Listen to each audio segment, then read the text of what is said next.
नमस्कार विद्यार्थियों।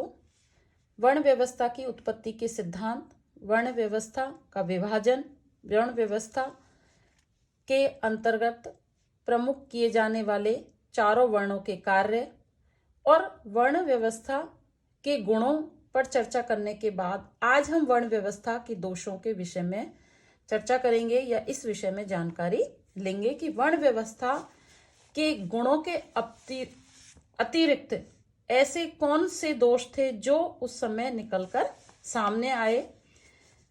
पहला था, वर्ण व्यवस्था में पारस्परिक भेद का जो आधार था वो गुण और कर्म होना चाहिए था, परंतु जन्म से ही शूद्र होने के कारण समाज का बहुसंख्यक जो शूद्र वर्ण था वो सदैव के लिए हीन और पददलित बन गया। तो ये एक तरह से वर्ण व्यवस्था का दोष है। दूसरा है, चारों वर्णों के मध्य संकीर्णता और संकुचित भावनाओं के कारण अनेकता उत्पन्न हो गई। तीसरा है, युद्ध में क्षत्रिय पराजित होते तो पूरे समाज की पराजय हो जाती थी। चौथा दोष है, वर्ण व्यवस्था का समाज के लिए जो भयंकर दुष्प्रभाव पड़ा वो ये था कि समाज विभिन्न खंडों में ऐसा जगड़ गया कि इसके कारण भारतीयों के द्वारा विदेशियों के साथ स्वतंत्रता पूर्वक मिलने के सदा के लिए बंद हो गए।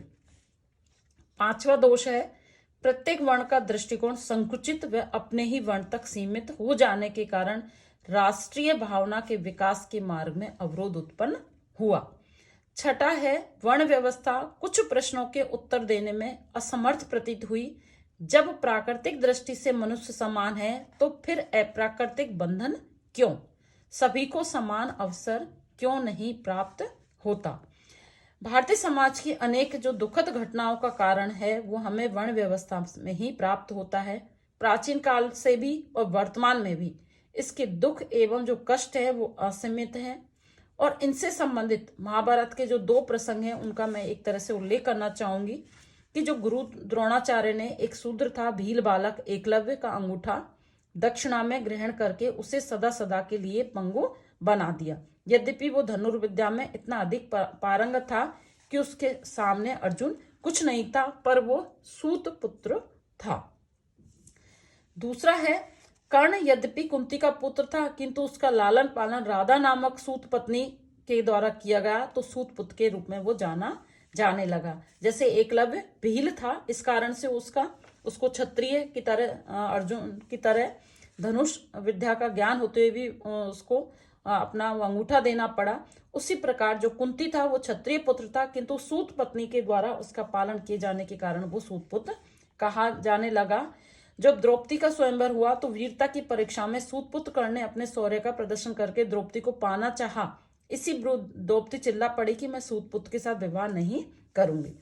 तो ये जो उदाहरण है वो ये सिद्ध करते हैं कि वर्ण व्यवस्था का ये दोष था कि कोई वीर होते हुए भी यदि वो शूद्र वंश में उत्पन्न हुआ है तो उसको क्षत्रियों की भांति वो कार्य करने का अधिकार नहीं था। यही दुर्दशा शूद्रों की रही है और ये वेदनापूर्ण स्वर अकेले कर्ण के नहीं, सभी जो शूद्र जाति हैं उनके रहे हैं।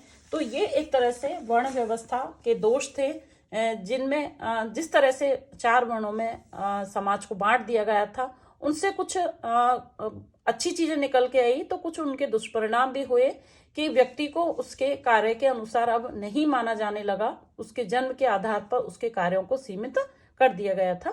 धन्यवाद।